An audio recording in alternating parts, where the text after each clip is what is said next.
Giuliani Show on Lindell TV. And we are coming from Palm Beach, although the background is, again, Rome, because today it was another significant day, and one in which the Pope said very, very little, but very, very much, which I think we're going to explain to you. So we're still, of course, reacting, analyzing. I'm sure from the man's point of view, who's gone from being a regular man, I mean, although a cardinal, I guess, is a step toward not being so regular, is now one of the more unique people on earth. The person that for 2,000 years, currently 1.4 billion people believe, is the vicar of Jesus Christ on earth, or the successor of St. Peter. That's a sort of individual distinction that not very many people have. And he is, I think people would agree, the most powerful religious leader in the world. There is no other religion, no other church that reaches every corner of the globe. Nor is there any church quite in the numbers of the Roman Catholic Church. Nor is there one that is as old, at least in the Christian Muslim area. And of course, Judaism is quite a bit older. And Jewish people would say they're the oldest religion, at least the oldest religion that believed in a single God, as opposed to the spirits and the whatever. But this is quite a position, and quite a sensitive one at a very sensitive time. Several of the analysts, of course, immediately started to begin to treat this like it was a political election. Fractured church tries, many saw this as a compromise choice. The left-wing newspapers saw it as a left-wing choice. Of course, they would have seen the selection of Pope Pius XII as a left-wing choice.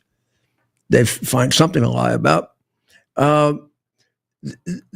My analysis now, after a day of being able to read quite a bit about it, including some historical things, is this was a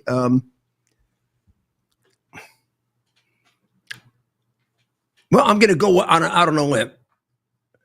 I believe this was a planned choice, not of everyone, but I think more than a few cardinals, meaning a lot of cardinals, and probably those more connected to not necessarily Francis, but it would be Francis, but more connected to the establishment, the Vatican insiders, which no longer mean a group of old Italian cardinals.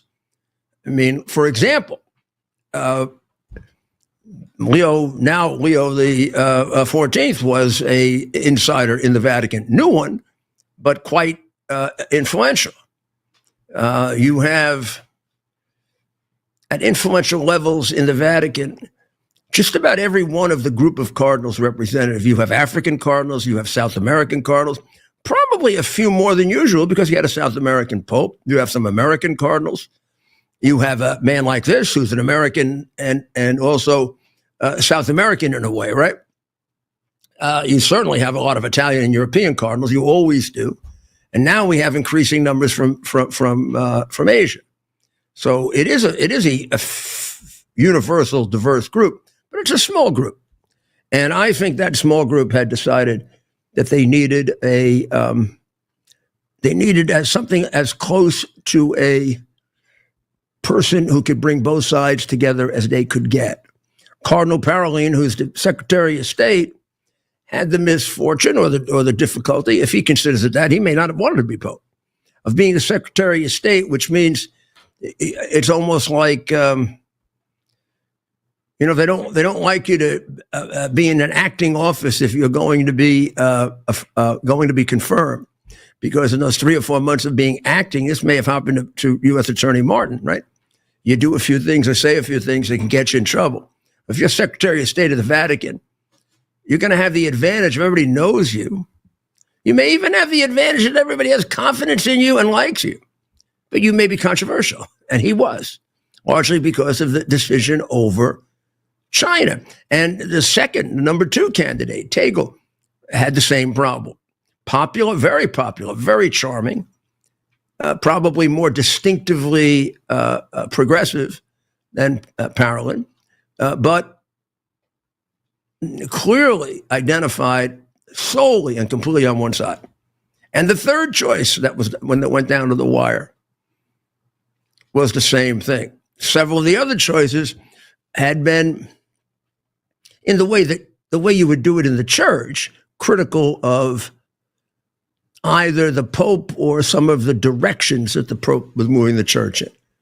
So here we have a choice of an American. What did I tell you, and what did everybody else tell you that you listened to now for the last 3 weeks? An American can't become Pope. American can't become Pope because America is too powerful, and it would be very, very disconcerting to Catholics around the world who aren't American, and to others who might be thinking of being Catholic, that the most powerful religion with probably the most resources has as its leader someone from the most powerful superpower. However, Cardinal Prevost, yes, was an American, even more than you thought yesterday, right? But he spent most of his life in Peru, gained a great reputation in Peru, came to the attention of Pope Francis in Peru and many, many others, had dual citizenship as a Peruvian. If you notice yesterday when he spoke, he might speak Spanish better than Italian now. So, yep, he's an American, but he's also a man of the world. Maybe the only kind of American that could have been picked. At least that's the common wisdom. And of course, there is the belief that the church is fractured. That is the headline in one of the, I think it was the Wall Street Journal. I don't know that they think of themselves as fractured.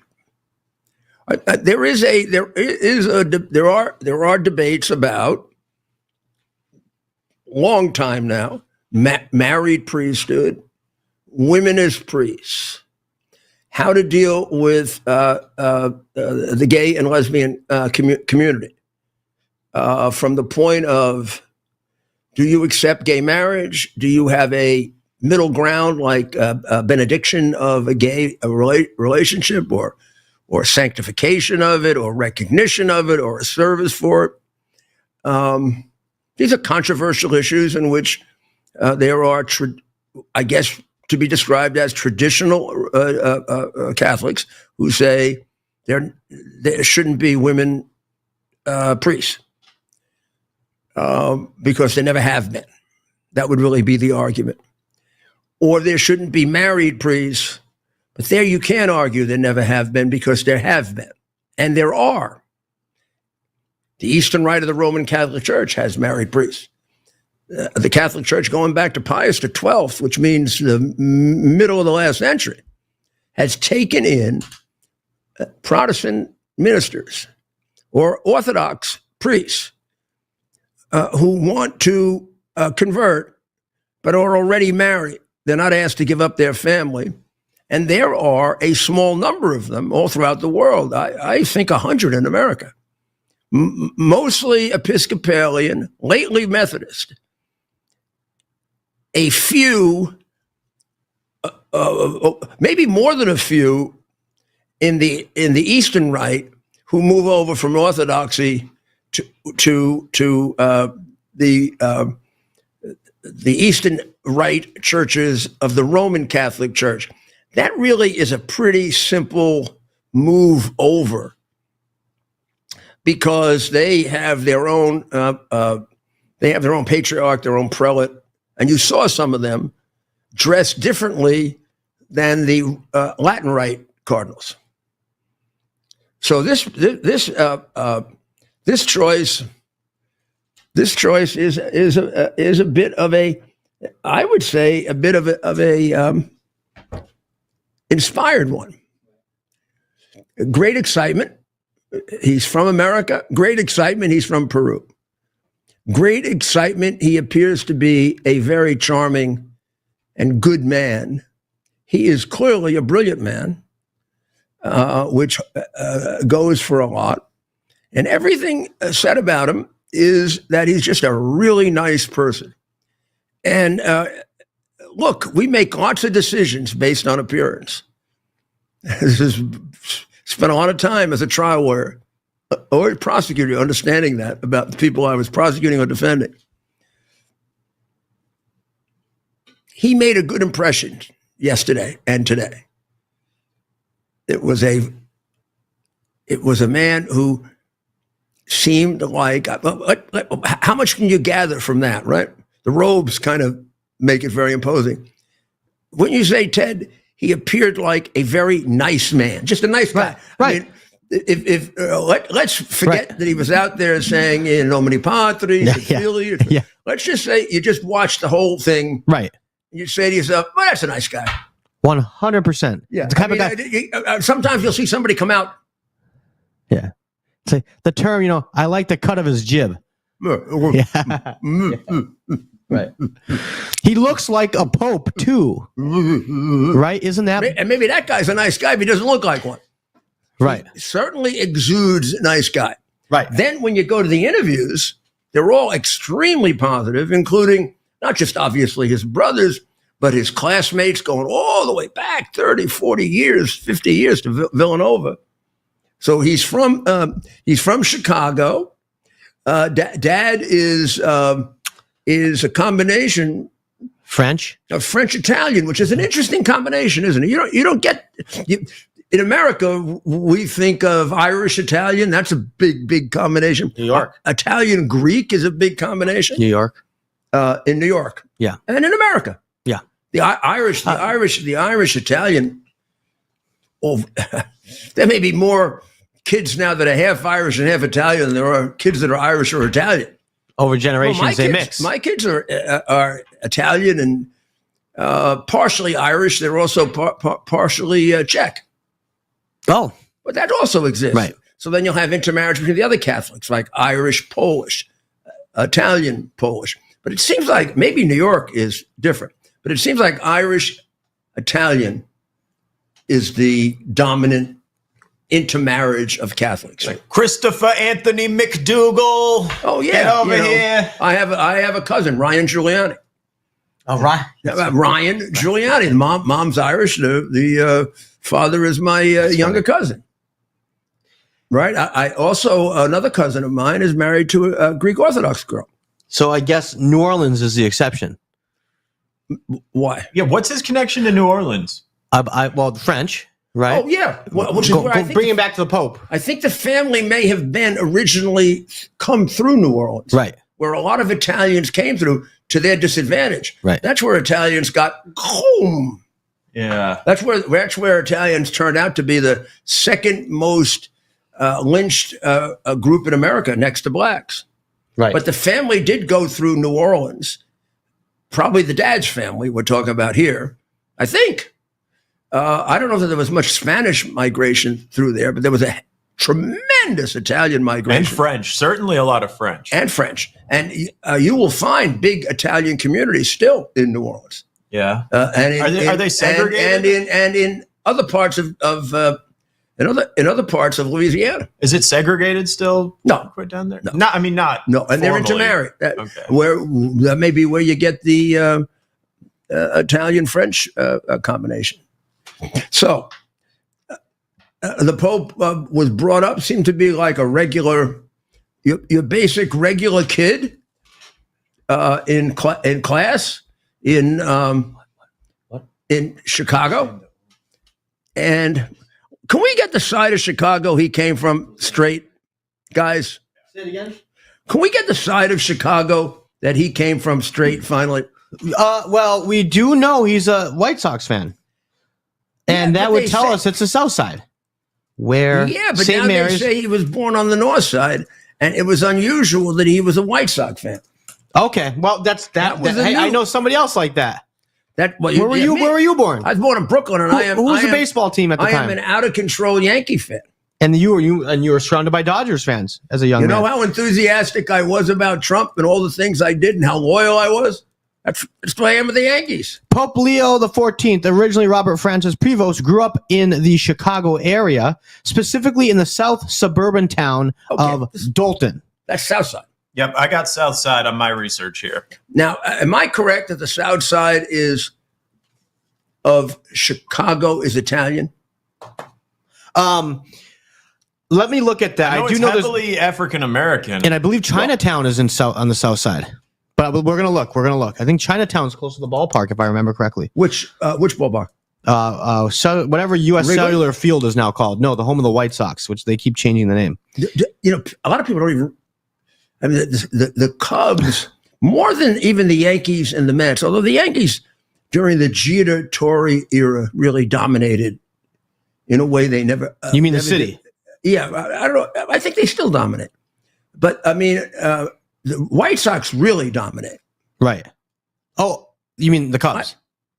No, the Cubs. They really dominate the Cubs. The Cubs White Sox. yeah. The Cubs really dominate the White Sox. Is what I want to say. Well, of course, part of that has to do with the Superstation. Not to get into the weeds here, but the Cubs were I on think it WGN. went- well, the Yankees had the Superstation too. Right. I think it goes back way before that. Oh, okay. You're saying I just think it goes back to the origination of baseball. the Black Sox. They probably lost a lot of fans after some, that, Some cities are like New York was always a National League town. which is amazing to think about. Right? Back in the day, the Yankees, when they went through the Babe Ruth, and they won their fans, but it was basically, even if it was a third, and a third, 2/3 were National League. The Giants, the Dodgers, National League, the Yankees, American League. So a lot of people are taken up by two teams. That tradition remained forever. Even when the Mets were terrible, they were doing as well or almost better than the Yankees in terms of fan loyalty. You know what changed that? Jeter and Torre. you're saying even up until then. That's when the Yankees turned. What about the percentages 70s? in New York? Not the 70s? Not the Mets Bronx Bombers? The Reggie the Mets were more popular in the late 60s and the 70s. 69 Mets. 68 Mets or 69 Yeah, Mets. the early 70 Mets with Yogi Berra and Seaver? Then the Tom Seaver? Yeah, Tom Seaver. Oh, man. Now you're, Yeah, I the mean, Metropolitans. Now, they weren't nationally as recognized. So if you lived outside New York, Right. Yeah, you didn't even know who the Mets were. Right. Yeah. But Nationally, if you lived in New York, you were more likely to root for the Mets than the Yankees. before the 90s. Until the charming Derek Jeter and the equally charming Joe Torre. Derek Jeter, a Michigan man. And also very good players. And also a supporting cast with similar personalities. Yeah. Really good guys. Right. You could just see it. You could see the way they struggled, the way they played, the way they treated each other, the way they engaged in charity. There were almost no bad guys on the Yankees. And everybody knew those Yankee players around the country. Yeah. I knew who they were in the 90s. And then of course, they almost equaled the DiMaggio Mantle Yankees of 5 World Series. I mean, they won four World Series, and they lost one, which could have given them 5, the Arizona Diamondbacks. Oh. Right? And they also missed in the middle. They were taken out by the Cleveland Indians. They're still But Indians to think us. of this. The Yankees went into the World Series after many years out of it in 1996. 96 And the Yankees won the World Series in 96. against the Padres. Yeah. That's first time they won. I gave the parade. It was like almost a turning point for me politically, even, I would say. I think it helped me get reelected big time. That's right. However, in 97, they lost to the Cleveland Indians and couldn't get in. Manny Ramirez. But then in 98, 99, and 2000, they won 3 World Series in a row. Not only that, after they lost 2 games to the Atlanta Braves in the 96 World Series, they won 4, 8, 12, 13, 14 World Series games in a row. Wow. Before they lost another one. To Diamondbacks. So that's a boom. No, to the Mets. That's a boom. Then they lost to the Mets, to the Diamondbacks 4-3. So how many World Series did they win when you were mayor? They won 4. Wow. How many did? Yeah, I mean, you must have the best record as far as mayors go. Well, could be. Could be Mayor Wagner too, because Was that he picked up in about 51. Mayor Wagner.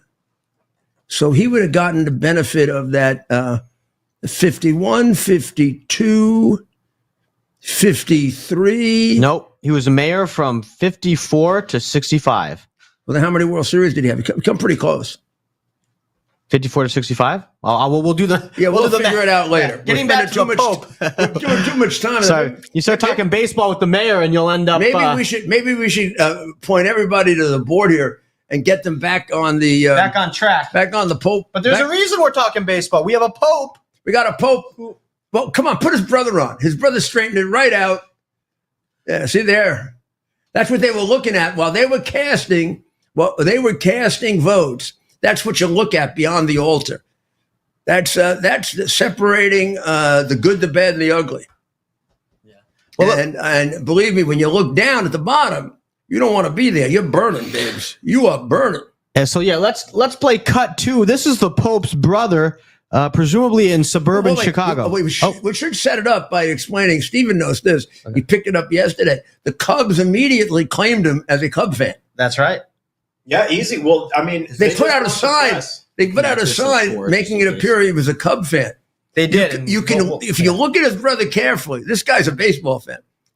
This guy's trying to act nice. Yeah. He's angry they did that. Yeah. Because he doesn't just say he was a White Sox fan. He said he never was a Cub fan. He never was a Cub fan. Listen to this. This is the Pope. This is the brother of the head of the Holy Roman Catholic Church, the successor of St. Peter. St. Peter must be saying to himself, what are these guys talking about? Can we play it? Yeah, if we can play cut 2, guys, we're gonna get that. And let's get our chosen cut ready. Yeah, we'll get that ready too. So, well, we're having a little delay here, which means I have to go on with other things. I can't waste our audience time. Yeah, our audience time is very, very important. You should know that the Pontiff political situation is very interesting. So when you first hear that he left the United States in 1985 and gave his life to being a missionary in Peru, because he was a member of the Augustinian order, he was the head of the Augustinian order. And you would say, oh, I guess he lost interest in America. And he became, eventually, when he became the cardinal, which was done by Pope Francis, he would also say, well, he took on Peruvian citizenship, but it's a dual citizenship. He never gave up his American citizenship. You know, this guy was a very dedicated voter all through that time in America. Well, we know for sure, and he may have voted in all of them, but we know for sure he voted in the 2012, the 2014, and the 2016 primaries in Chicago. Now, that could have been the presidential primaries, which would have, in the case of the presidential primaries, the main candidate was Romney and then Trump, right? He could have voted for someone else, obviously, or not voted in that primary, but in a local primary. And one or two of the people interviewed that I picked up from the interviews that I read said he was a very dedicated voter, and he was driven a lot by the abortion issue, which he is very, very adamant about. Very strong about. Stick around for the 8 o'clock hour, because we are going to be pulling all of the voter data that we have on the new Pope and analyzing He's it. registered Republican. And one of his brothers made that point. Right. Didn't say anything else, nothing else political. How many brothers does he have? 2. He's got two older brothers. And speaking of brothers, and as a kid, they called him Rob. And speaking of brothers, we have that cut ready. Let's go ahead and play cut 2. This is the brothers. One of the two brothers. A brother of the I think Pope. it's the middle brother. Talking about the Chicago Cubs. No, they're playing it. They're doing it. Yeah, he was never, ever. No. I don't know where that came from. He was always a Sox fan. Our mother was a Cubs fan. I don't know, maybe that clued in there. And our dad was a Cardinals fan. So I don't know where that all came from. And all the aunts, our mom's family was from North Side, so that's why they were Cubs fans. But he rooted for the White Sox. That's right. But where it came from, I don't know, because he would have been the only one. Yeah. Can you think of any other questions? Is there anything else?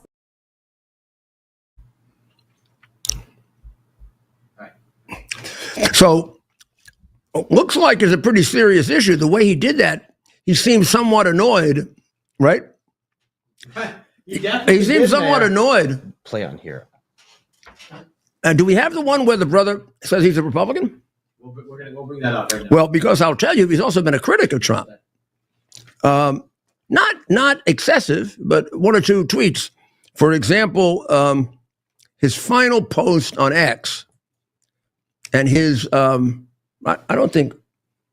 Do you think it's right if I give out his Twitter handle? No, it's fine, and we can put these up side by side if you can. Cut 9 and 10 while the mayor talks. The one I'm making reference to right now is actually one that he either retweeted or he cited approvingly, and it's from a Catholic commentator, Rocco Palmo, who's based in Philadelphia. So I assume that the Pope or the Cardinal must have picked this up in Italy, right? Because this happened when he was in Italy, or maybe when he was in. But what I'm saying is he keeps very interested in what's going on in America. I wonder if he keeps up with baseball. Sounds like he's a big fan. We have some pictures of him at baseball games. We but do. There was a message. There was a message from this commentator, Rocco Palmo. It was on April 14th, so he was in Rome, obviously. And he slammed Trump partnership with President of El Salvador, Nayib Bukele. You know, he's the one who's taken the MS-13, the Tren de Aragua murderers and rapists and killers and unbelievable animals. And this is what Rocco Palmo says, and the Pope approvingly cited it. As Trump and Bukele use oval to laugh, then there's a laugh emoji, Fed's illicit deportation of a U.S. resident, once an undocked Salvadoran himself, now D.C. Auxiliary Bishop Evelio Menjivar asks, do you not see the suffering? Is your conscience not disturbed? How can you stay quiet, the Post read. Well, I mean, I agree with all that, except I would say that for the wife of this guy who's on tape saying how he beat the shit out of her. What about her? Don't you see the suffering? Yeah, his wife got the hell kicked out of her. And 13 other people. Is your conscience not disturbed? Yeah, it is, that he was around for that long, for no reason. And how about the tape that just came out that he was engaging regularly in human trafficking? Is there anything worse or anything more degrading to the principal value of the Catholic Church, human life, and the dignity of the human soul? Human trafficking this guy was involved in? And you want to criticize Trump? Bishop Evelio, whatever the hell your name is. Now that cardinal, whoa, the one in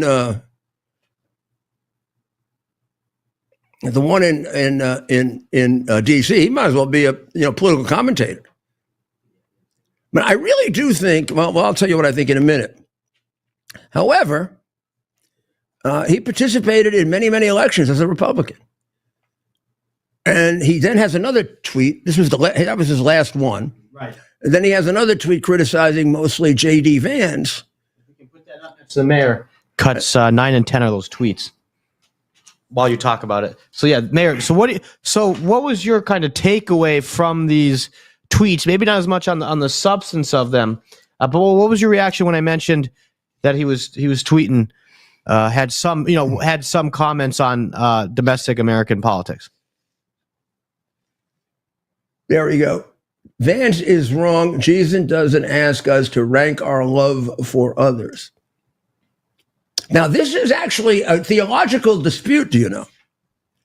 You go back into Thomas Aquinas, and the question is it appropriate to love some people more than others? And as the Jewish rabbis and the Talmud and all can argue over, is that pin more religious than those two pins? So can the Catholics. So this is about when Jesus says, "You must love all of my brethren," right? Yes. Suppose I love Jack brethren more than John brethren. Am I violating the law of Christ? Some people would say yes. Some people would say no. And that was what Vance was trying to display, which I think is the wiser of the arguments, is that a guy like Garcia, who is a human trafficker, has on tape clearly beaten the heck out of his wife, is a member of MS-13 tattooed all over his body. They specialize in killing people for shock value. He was trafficking for 2 straight years. Now, you can love him as a child of God, but you don't love him like I love my son, or how I love the Pope, or how I love Trump, who are doing good things for people. So I don't know what this debate is about. But since I did spend 5 years studying theology, I know exactly where this comes from. I would really like to see if I could represent Vice President Vance in this debate with the Pope. Since I can't go to court because the Democratic scumbags took away my law license, maybe they'll let me be they'll allow me some special status so that I can argue a theological case. Yeah. Or a canon law firm, Giuliani, and I'll study it too. Oh, Alan could help us. I don't know if Alan he's a regular lawyer. He's a Monsignor and a lawyer. Don't know if he's a canon lawyer, but the fact that he's a civil lawyer helps them a lot in reading canon law. They need lawyers, and they'll pass. I heard it's easier to get barred as a canon lawyer these days because they need so many of them. I mean, even though I'm a friend of Trump's. Oh, they might. Hey, we got an American Pope now. That's our advantage. I know, but they're all. I think these guys have a little thing with Trump too because of I do. I agree. Let's face it. Somebody's got to talk turkey to the Pope too. The Catholic Church has done an awful lot to aid and abet these criminals who have killed people. I mean, Catholic Charities doesn't discriminate between who they help. And the guy that comes over could be a really sad little case of, just like the old Irish immigrant or German or Italian, or he could be a Trinidad a murderer or MS-13 slasher. And the church has helped a lot of them come in, and one could say, if one wanted to, that they aid and abet the destruction of human life. Or the enslavement of people. The human trafficking in the United States, thanks to Joe Biden, is the largest it's ever been in the history of this country. It's larger than any place else in the world. The Catholic Church and other similar charities have helped to make that possible by their non-discriminating basis on which they help and advocate for these people, and their attempt to give sanctuary without ever asking, are they giving sanctuary to someone that would come in and rape 5 girls? Somebody should get control of that, who's a person of authority in the Catholic Church, because it's standing morality on its head. And remove the profit motive from the entire enterprise as well, because the Catholic charities get significant money for a lot of these. In New York, I'm not just saying me because I was a Catholic, but you go back to Koch or whatever, the Catholic charities used to get the most money, particularly during the AIDS You know, the Catholic charities did the most for the people with AIDS than anyone. Maybe it was a feeling of having been misunderstood on the whole issue of AIDS. Or Cardinal O'Connor, my close friend, he used to, and maybe again because of the miscommunication, whatever, he would go to the beautiful hospital they had for people with AIDS, and he would take care of them. I think he went like every Tuesday night. Would never tell anybody, kind of like Trump and Steinbrenner. So we'll have to see. We'll have to see. The Pope today did two things. Well, yesterday he did two things that sort of put you right in the middle, right? He mentioned Pope Francis 3-4 times. He spoke only in Italian, Spanish, and Latin. Left out his native tongue, which, of course, you know, feeds into he's really more of a world pope than an American pope, which, of course, he has to be. Maybe he didn't mean to do that, because the first thing he did this morning is speak in English. Thank you. As an American, thank you. But that sort of it shows you that he wants to balance things. It also shows you that he wants to balance things, that he did go out of his way to thank Francis, but he wore very traditional, the kind of robes that used to be worn during the Latin Mass. And he used Latin, which may actually be of more significance given the debate that's going on in the church about the Latin Mass than even, you know, remembering to use English. So he did things to sort of calm down the progressives, talked about Francis, took the name Leo the 14th after Leo the 13th, who was a social reformer and the architect of Rerum Novarum, which is probably, you know, gosh almighty, it's the only encyclical I can remember from all the ones that I read in theology and Catholic school. And I mean, I remember the content of the others. I can't remember the names. But Rerum Novarum was used so often in Catholic school. It's amazing. This is Pope Leo the 13th. Yeah, he was a giant, but he was not known for his support of, he was known for his support of poor people, but he was mostly known for his animosity toward and his warnings and his leadership against communism. And it probably is credited with putting the Catholic Church on the road of being the biggest opponent of communism over the last 100 years. Hey, go Pope. No. Leo like that. Leo the 13th made it clear that he rejected socialism and communism, and he rejected capitalism. But he was rejecting the capitalism of pre-Theodore Roosevelt. He was rejecting the capitalism that our Republican Party rejected, because it was the Republican Party that was the trust busters. And Leo had a political philosophy that would be most akin to Thomas Jefferson than anyone else. He believed in local government. Could have been Ronald Reagan, right? He believed in the government closest to the people is the most honest and the best, and it's the ones they can direct the most if things go wrong. And that the sine qua non of a authoritarian government is when it gets too centralized and too big. So I see this man as a very intelligent man. He knows all the nuances of Leo the 13th. And Leo the 13th, very similar to mentioning Francis, the progressive pope, and how wonderful he was, but wearing the old garments is telling people, I'm looking for a middle ground here. I think picking Leo is doing the same thing too. If you actually don't just read the liberal, jerk-offs, and you actually read the history of Leo the 13th.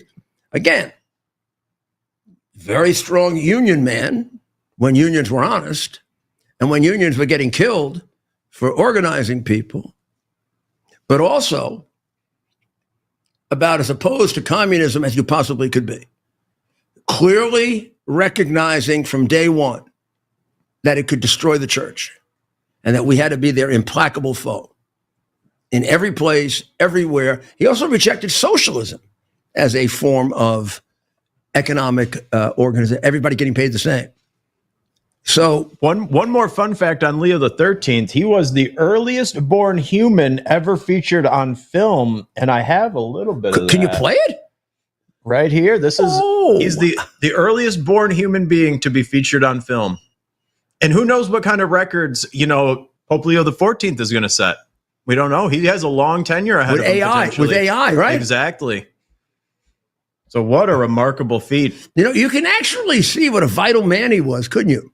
When you look at him, you can see what a vital man Leo the 13th was. He served 25 years. Just go back and come and look at this. Go back and look at him. This looks like it's out of The Godfather here. The frame rate. You could look at the frame rate. He almost looks like a ghost. Is he a saint? I don't know. We can find that out. Leo the First is a saint.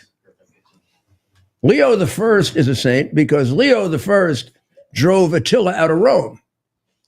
So I like a little combination of the first and the 13th. The social reformer, anti-communist Leo the 13th, and the warrior Leo the First. That'd be good for Leo the 14th. He is considered a saint, even though his tenure was relatively short. 25 years. Leo the 13th. Yeah, that's what it. Oh, It's 1878 to like 1903. Wow.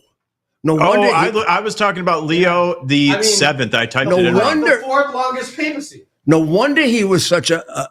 The longest papacy is considered to be Peter, because no one knows how long Peter's papacy. I need to correct. Pope Leo the 13th is not a saint, but he is Pope John Paul beatified. So what do you think?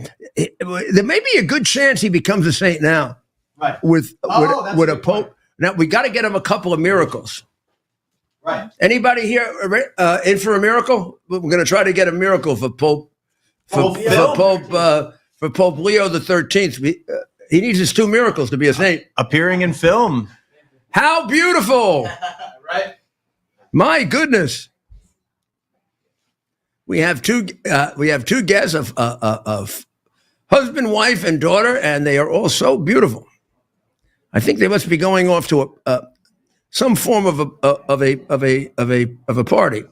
So we can't just stay on the church. We got to start moving on to other things like India and Pakistan. So which way is that going? Is that going to be a major war or not? So now you get indications of both. So here, what I mean by that is you get so Pakistan begins with a terrorist attack on India. They disclaim it, but they are Islamic extremist terrorist groups, and Pakistan gives refuge to all of them, including ones that come here and kill us. Right. So, we should have no sympathy for Pakistan. But in any event, and they're a big friend of China and a big enemy of ours. So we know the dog. We know our dog in this fight. It's called India. Okay, just in case. Right. But that wasn't always the case, Mayor. No, it switched. But India made it switch by being a sanctuary for Islamic extremist terrorists who kill Americans. Right. Just like Bosnia-Herzegovina is, and our State Department favors them. That's got to change. Donald Trump's got to change that. We're on the wrong side there. And we've been on the wrong side for a long time. Right. So they kill 27, 28 people, terrorist attack. Yes. India then does a military attack on the terrorist encampments. That's different, really, than a terrorist attack on civilians, but okay. And they do a really good job. They bomb the living daylights out of them. And they also cut off their water, and they've done a few other things. They've knocked out some of their response facilities. And has Pakistan hit them back? Pakistan has promised to hit back. Oh, no. Pakistan is threatening nukes. With now, that's good. That's going to really also get you out my side. Pakistan is threatening nukes. Now, India hasn't threatened nukes, and India probably has 10 times the nuclear capacity of Pakistan and 5 times the army. And they probably work. Yeah. Yeah, there's a much better chance they work. Who controls who's currently who's giving Pakistan marching orders? Russia, China, I cannot imagine for the life of me, unless China's anger at India is much greater than we realize, and they've lost rationality. I do not know why either one of them wants another battle. I mean, they got embarrassed like hell. The Chinese did by supporting the Russians, and the Russians couldn't win. I mean, they didn't lose, but they couldn't win. right? Hitler did not go into Russia. Hitler didn't go in to take a quarter of a country or 20% of a country. Hitler walked in to take a whole country. So did Stalin. Putin didn't go in there to take 20% of Ukraine, and China wasn't putting up all that money for a 20% victory, Right. and an 80% loss, Right. And China has stopped putting up money, by the way. Oh well, yeah. Well, they can't afford it. They can't afford They it. also can't afford it. Their economy is, from every indication I get, and I try to go beyond now the usual anti-red Chinese sources. I mean, I love them all, but just in case, right? Right. There's no doubt the Chinese economy is in deep trouble, and somebody should say, thank you, Donald Trump. Your tariffs really worked. You are killing them. Right. You are killing them. The UK deal is a great example of what we can accomplish when we work together. It's a deal that helps both sides. There'll be a residual tariff of 10%. They have it, we have it. Might eventually go away. And then there are exemptions from the larger tariffs, which are mostly universal. But there are certain things we wanted, certain things they wanted. They have always kept out our meat, and they've kept out a lot of our agricultural products. We don't want to keep out their automobiles. We want to limit them. So we're limiting them to something like, 10,000? And then after that, 100,000. So they can bring 100,000 cars in at the 10% tariff, but they go over that and then they get hit with a much higher tariff, 25%. Right. They were happy with that they can scale back their business, but they don't get killed. On the other hand, they never would take a lot of our services. We buy a lot of their services. They don't buy a lot of ours. Well, we're gonna make that run even now. They were very, very a lot of food. We do sell them a fair amount of natural gas because, unlike the scoundrels in Germany, they cut Russia and China off early and came to us for natural gas. But they could buy double, which would be a fortune for us. And I think they're willing to do it. I think that's part of the deal. So they had on their wish list things they needed from us. We had on our wish list things that that we needed from them, and great negotiating by Trump and the Trump people, and we have a deal that the Prime Minister of England, who was a big opponent of Trump, now says this is a great deal. Help his country, helps America. Going to create more jobs in America, going to create more jobs in England. And major push toward the EU to be as fair. Now, we start off with the fact that although we did have a disproportionate relationship on certain things with England, it's nothing like the way in which the EU steals from us. And we always had a pretty good trade situation with England. This is not going to be much better. But why is it important that we get it down to where it is, where it's so valuable? Because it pushes the EU. And it gives England exactly what they needed in leaving the EU, even bigger market with the United States, which after all is a better market than the EU. And for England, frankly, they can go either way, right? They can go across the Atlantic or across the continent to sell their stuff. What do you think this means for the EU and our trade negotiations with them? It means the EU is going to cave. They're all going to cave. Well, you saw what Canada did. They're all going to cave. Yeah. Yeah. We already have commitments from Vietnam, from Japan, from India. I think we have, or at least those deals are ready for the crossing crossing of the T's and the dotting of the I's. Right. And they're going to come down one after the other, after the other, after the other. Right. Now, the president goes back and forth, and I don't know the strategy here. He goes back and forth on whether he will adjust to tariffs with China. Now, they're meeting, Besant and the trade rep is meeting with the number one guy in the economy of Red China, Saturday, tomorrow. And there is thought that Trump might cut them in half, the tariffs in half, which the experts say would in and of itself still bankrupt China at half. Yeah. I don't know. I don't know enough about it to give you a great opinion. I kind of like the idea that we already have many, many reports all over the place from many different sources. For example, the most reliable, the New Epoch Times, China exporters begin to feel pain of tariffs as containers stack up.